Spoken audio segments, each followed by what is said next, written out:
Welcome to this channel. तो आज मैं आपके सामने लेके आया हूं अल्टरनेटिंग करंट के लिए practice questions, objective MCQ type के, जो टर्म 1 के लिए बहुत ज्यादा इंपॉर्टेंट होने वाले हैं। तो स्टार्टिंग से लास्ट तक देखिए वीडियो को, और पसंद आए तो कमेंट करके बताइएगा। सबसे पहला सवाल हमारे सामने है, question number 11। In LCR circuit, series circuit, okay, क्योंकि एलसीआर सर्किट जो है वो पैरेलल में भी होता है, लेकिन वो हमारे सिलेबस में नहीं है बोर्ड के, तो हम वो नहीं पढ़ते हैं। तो एलसीआर सीरीज सर्किट है, the potential difference between the terminals of the inductance is 60 volt. यानी कि जो इंडक्टेंस, इंडक्टर के अक्रॉस पोटेंशियल डिफरेंस है वो है 60 वोल्ट के बराबर। Between the terminals of capacitor it's 30, तो VC जो है वो 30 के बराबर है, और रेजिस्टेंस के अक्रॉस जो है वो 40 वोल्ट के बराबर है। तो आपसे पूछा गया है कि सप्लाई वोल्टेज कितना होगा। तो यहां आप देखिए बेटा, आपके सामने एक सीरीज एलसीआर सर्किट है RCL, और यहां पे टोटल वोल्टेज हमने लगाया है, सप्लाई वोल्टेज लगाया है। तो हम जानते हैं कि किरचॉफ्स वोल्टेज लॉ जो होता है कि ये टोटल सोर्स का जो वोल्टेज है वो VR, VC और VL के समीशन के बराबर होगा। वो डीसी सर्किट में तो चल जाता है, लेकिन यहां पर भी हम चला सकते हैं यदि हम इनको फेजर की तरह ट्रीट करें। यदि इनको फेजर की तरह ट्रीट करें तो हम ये टोटल वोल्टेज निकाल सकते हैं। ठीक है, अब आपको ड्रॉ करना आना चाहिए कि कैसे फेजर्स को ड्रॉ किया जाता है। रेजिस्टेंस का जो फेजर होता है, वोल्टेज का जो फेजर है, वो ऐसे हॉरिजॉन्टल में उसे बनाते हैं 40। जो इंडक्टर का वोल्टेज है वो ऊपर की तरफ आता है इस तरीके से, वो होता है 60, और कैपेसिटर का जो वोल्टेज है वो आता है नीचे 30 की तरफ। इन तीनों वेक्टर्स का रिजल्टेंट निकाल दीजिए, आपको आंसर मिल जाता है। आप देख सकते हैं कि 60 और 30, इसको लिखा जा सकता है इस तरीके से 30 नेट, ये आ जाएगा आपके पास 40। इनका रिजल्टेंट कितना आ जाएगा आपके पास 50 के बराबर। 30 और 40, 3, 4, 5 आप जानते हैं कि मैजिक नंबर है, तो 30 और 40 का जो रिजल्टेंट है 50 के बराबर आता है। तो हमारा आंसर कितना आ जाएगा 50 वोल्ट के बराबर। चाहे आप डायरेक्ट फॉर्मूला याद रख सकते हैं कि total voltage is equal to VL minus VC का स्क्वायर प्लस VR का स्क्वायर का under root. Same formula impedance के लिए होता है, that Z is equal to XL minus XC का स्क्वायर प्लस R का स्क्वायर। ठीक है, यहां पे भी जो एंगल होता है V टोटल का एंगल किसके साथ, रेजिस्टर के वोल्टेज के साथ में एंगल जो है वो कहलाता है आपका क्या, फेज एंगल कहलाता है। और यहां पे भी जो R का एंगल Z के साथ जो होता है वो कहलाता है फेज एंगल। ठीक है, पावर फैक्टर निकालते समय उसका इस्तेमाल किया जाता है। cos फाई में जो फाई होता है वो उस एंगल की बात यहाँ पे की जा रही है। तो सेम फॉर्मूले हैं इंपीडेंस के लिए भी और टोटल वोल्टेज के लिए भी, चाहे तो आप ये फॉर्मूले यूज कर सकते हैं, चाहे आप फेजर से जो है इसे सॉल्व कर सकते हैं। दूसरा सवाल हमारे पास है, an LCR circuit connected to a source E is at resonance. Resonance की बात करें तो इसका मतलब है कि XL is equal to XC के बराबर है, और मैं पिछले सवाल से कह सकता हूं कि VL की वैल्यू भी VC के बराबर होगी। ठीक है, XL is equal to XC और VL is equal to VC। देखिए यहां से ही ये रिलेशन आता है।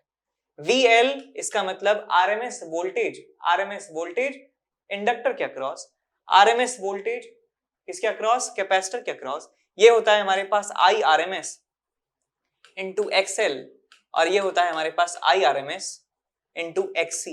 IRMS से IRMS कैंसिल आउट हो जाता है, XL is equal to XC हमें प्राप्त हो जाता है।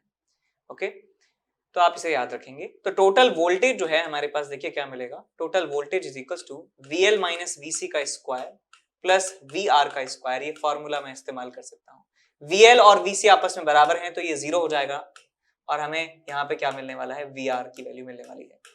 तो टोटल वोल्टेज कितना होगा, VR के बराबर। Total voltage is equal to VR। तो यहाँ पे ऑप्शंस में दिए हैं वोल्टेज अक्रॉस R इज 0, नहीं, R के अक्रॉस 0 नहीं होगा, बल्कि C और L कैपेसिटर और इंडक्टर के कॉम्बिनेशन के अक्रॉस जो वोल्टेज है वो 0 होगा। तो ये पहला ऑप्शन तो गलत है। Voltage across resistor equals applied voltage, B option बिल्कुल सही है। यही हमने निकाला है कि total voltage is equal to voltage across resistor, B option. C option कहता है the voltage across C is 0, नहीं, voltage across C equals applied voltage, गलत है। तो बी ऑप्शन आप टिक कर सकते हैं। क्वेश्चन हमारे पास है कुछ इस तरीके से, a sinusoidal voltage of peak value 300 volt and an angular frequency omega 400 radian per second is applied to a series LCR circuit। तो सीरीज LCR सर्किट हमारे पास है और उसमें ये लगाया जाता है, R की वैल्यू है ये, L की वैल्यू है ये और C की वैल्यू है ये। तो पीक करंट बताना है कितना होगा। तो पीक करंट और वोल्टेज में जो रिलेशन है वो ओम्स लॉ जैसा होता है, V is to I R जैसा रिलेशन होता है। तो V not is equal to I not into Z LCR circuit के लिए आप अप्लाई कर सकते हैं, या इसको RMS में भी लिखा जा सकता है, V RMS is equal to I RMS into Z भी लिखा जा सकता है। ठीक है, तो ये दोनों फॉर्मूले एप्लीकेबल होते हैं, LCR सर्किट के लिए इस्तेमाल कर सकते हैं। ओके, तो यहां मैं लिखूंगा that I not is equal to V not divided by Z which is XL minus XC का स्क्वायर प्लस R का स्क्वायर का अंडर रूट। तो यहाँ पे वैल्यूज जो है, पहले आप Z निकाल लीजिए, आपको मिलेगा under root of XL minus XC का स्क्वायर। XL का मतलब omega into L, omega is 400, L की जो वैल्यू है वो 20 मिली हेनरी है, माइनस 1 अपॉन ओमेगा C का square, 1 upon omega C, 1 upon 400 into 625 into microfarad to 10 minus 6 यहां लिखूंगा तो यहां पे मैं 100 इंटू 100 लिख सकता हूं। इस पूरे एक्सप्रेशन का स्क्वायर हमें यहां पे लिखना होगा, प्लस R का स्क्वायर, R इज 3, तो 3 का स्क्वायर 9 आपको यहां पे मिल जाएगा। 1 2 3 1 2 3 ये आपको मिल गया यहां पे। 1 2 0 1 2 0, 25 से गया 25 बार, 25 से गया 4 बार, 25 से गया 4 बार और 4 से गया 4 बार। तो यहां हमारे पास है 8 और यहां हमारे पास है कितना, 4 हमारे पास यहां बच रहा है। सो 8 माइनस 4 इज हाउ मच, 4। तो 4 का स्क्वायर विच इज 16 प्लस 9 का अंडर रूट आपको यहां से मिल जाता है 5 के बराबर।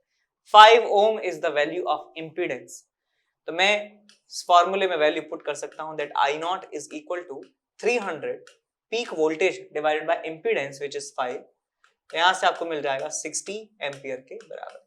60 ampere will be a final answer. B option tick कर दीजिए। अगले सवाल की तरफ चलें। एक LCR सर्किट में इंपीडेंस है √2 टाइम्स ऑफ रेजिस्टेंस, तो फेज डिफरेंस बताना है कितना होगा। तो फेज डिफरेंस ऑब्वियस सी बात है, करंट और टोटल वोल्टेज के बीच में पूछा जा रहा है। वोल्टेज और करंट के बीच में जो फेज का एंगल है, फेज का डिफरेंस है, वो पूछ रहे हैं। तो हम जानते हैं कि cos फाई का फॉर्मूला होता है R upon Z, R upon Z। Question कह रहा है कि रेजिस्टेंस का √2 टाइम्स है इंपीडेंस, यानी कि ये √2 इंटू R लिखा जा सकता है Z को। R से R चला गया, आपको मिल गया यहाँ पे 1 अपॉन √2। तो यहाँ से फाई की जो वैल्यू है आपको मिल जाती है 45 डिग्री के बराबर। Phi is 45 degree, phase difference 45 degree. An LCR circuit contains 50 ohm resistor, 1 millihenry inductor and 0.1 microfarad capacitor. The impedance of this circuit will be minimum for a frequency. तो impedance minimum आपको दिया हुआ है, इसका मतलब ये रेजोनेंस की बात कर रहे हैं, ये रेजोनेंस की, और इसका मतलब XL की जो वैल्यू है XC के बराबर है, या कह सकते हैं कि ओमेगा की वैल्यू है 1 upon under root of LC के बराबर है। और यहाँ पे क्योंकि ऑप्शन सारे हर्ट्ज में है तो यहाँ पे हमें F निकालना होगा which is omega upon 2 pi is equals to 1 upon 2 pi under root of 1 upon LC। Calculate कर लेते हैं इसे। So 1 upon 2 pi under root of 1 upon LC, L is 10 to the power -3, C की जो value है 10 to the power -7 है, तो आपको मिल जाएगा 10 टू द पावर 10 का under root divided by 2 pi, so it will be 10 to the power 5 upon 2 pi. So 10 to the power 5 upon 2 pi hertz के बराबर आपको आंसर यहाँ पे मिल जाएगा, ए ऑप्शन। अगले सवाल की तरफ चलें। In an LCR series AC circuit, series circuit है LCR, omega naught resonant frequency है, तो क्वालिटी फैक्टर बताना है। तो क्वालिटी फैक्टर का फॉर्मूला जो होता है वो होता है resonant frequency divided by bandwidth, resonant frequency होती है ओमेगा नॉट, और ये होता है हमारे पास बैंडविड्थ R बाय L के बराबर। R बाय L होता है बैंडविड्थ, तो ये बन जाता है आपके पास omega not L upon R, omega not L upon R। तो इसमें से देखें तो कोई सा ऑप्शन अभी मैच नहीं कर रहा है, तो ओमेगा नॉट को लिख सकता हूं 1 upon under root of LC, और यहाँ आ जाएगा यहाँ पे आ जाएगा आपके पास L अपॉन R, तो अंडर रूट L से अंडर रूट L टाइम्स ये चला गया, so 1 upon R under root of L by C, आपको यहाँ पे आंसर मिल जाता है। So quality factor is 1 upon R under root L by C, 1 upon R under root L by C, which is option number B. अगले सवाल की तरफ बढ़ें। Which of the following combination should be selected for better tuning of LCR circuit used for communication? तो better circuit उसे समझा जाता है जिसका quality factor जितना ज्यादा है। Quality factor जितना ज्यादा होगा, sharpness जितना ज्यादा होगा, उतना ही अच्छा उस combination को माना जाता है। तो quality factor हमें increase करना है जिसका ज्यादा होगा। अब क्वालिटी फैक्टर कैसे निकालें इस डेटा से? हमने इससे जस्ट पहले वाले सवाल में पढ़ा था कि क्वालिटी फैक्टर Q जो है उसका फॉर्मूला आता है 1 upon R under root of L by C। तो हमें इन सबको कंपेयर करना है कि कौन सा ज्यादा है कौन सा कम है। तो इस R को आप अंदर ले लीजिए, तो आ जाएगा आपके पास Q is equal to L upon CR square का अंडर रूट। तो हम सारे डेटा के लिए निकालते हैं Q फैक्टर और फिर देखते हैं कौन सबसे ज्यादा है कौन सबसे कम है। तो यहां से मैं लिखूं Q1, तो आपको मिलेगा under root of L, L is 1.5 divided by CR square 35 और 10 to the power -6 into this square which is 400। तो ये लगभग कितना बन जाएगा, एक जीरो और बढ़ा दीजिए यहाँ पे, इसको 15 कर दीजिए बेटा। 5 से गया 3 बार, 5 से गया 7 बार, तो आपको यहाँ से मिल जाएगा 3/7 और 7 चौक 28 हो गया है 28, 3/28 और 1 2 3 से 3 गया और ऊपर आ गया आपके पास 1000। ये आपको यहाँ पे मिल जाता है result 3000 divided by 28, 3000 divided by 28। बात करें दूसरे वाले ऑप्शन की Q2, ये निकालें तो आपको मिलेगा L upon CR square. L की जो वैल्यू है 2.5 है, इसे 25/10 लिख सकता हूं। CR square, R square is 625 और C की जो वैल्यू है वो 45 माइक्रोफेरेड है, 10 टू द पावर -6। अब देखिए इसे 25 से ये चला गया 25 बार और यहां आपको मिल गया है 1 अपॉन ऊपर 10 टू द पावर 6, 1 2 3 1 2 3 कर देंगे इसे, और नीचे आपके पास 10 है, यहाँ 25 है और यहाँ 45 है। तो 1 0 से 1 0 गया, 25 से गया है 4 बार, सो 4000 अपॉन 45 आपको यहाँ पे मिल जाता है Q2 की वैल्यू। तो आप मुझे बता दीजिए कि पहले यदि इन दोनों की बात करें, सो 3000 डिवाइडेड बाय 28 और 4000 डिवाइडेड बाय 45, इनमें से कौन ज्यादा होगा? तो इसमें से 1000 को यदि हम हटा दें एक बार के लिए, तो हम कंपेयर कर सकते हैं 3/28 और 4/45 को, कौन ज्यादा कौन कम होगा। तो इसके लिए क्या कर सकते हैं बेटा, आप 3 से डिवाइड कर दीजिए न्यूमरेटर डिनोमिनेटर को, 3 से डिवाइड कर दीजिए न्यूमरेटर डिनोमिनेटर को, तो आपको मिल जाएगा यहां से 1000 का अंडर रूट डिवाइडेड बाय 9 बचा 1 9.3, 1000 बाय 9.3। यहां देखें तो आपको मिलता है अंडर रूट ऑफ 1000, 4 से डिवाइड कर दीजिए न्यूमरेटर डिनोमिनेटर को, यहां बचेगा आपके पास 1000, नीचे बनेगा 4 एकम 4, 4 एकम 4.25। सो 1000 बाय 9.3, 1000.11.25, कौन ज्यादा बड़ा है? ऑफ कोर्स ये ज्यादा बड़ा है, तो ये तो हो ही नहीं सकता बिकॉज पहला ऑप्शन तो दूसरे से बड़ा आ ही गया है, तो ये तो ऑलरेडी आउट हो चुका है, तो ये तो आंसर हो ही नहीं सकता। अब बात करते हैं सी ऑप्शन की। सी ऑप्शन की बात करें, Q3 की बात करें, Q3 आपको यहाँ पे मिलने वाला है L under root of L, under root of L, L is 35/10, 35/10 लिख दूंगा इसे, नीचे C स्क्वायर 225 और यहाँ पे C आएगा विच इज 30 माइक्रोफेरेड, यहाँ से 10 10 10 10 10 10, ये आपको यहाँ पे रिजल्ट मिलेगा।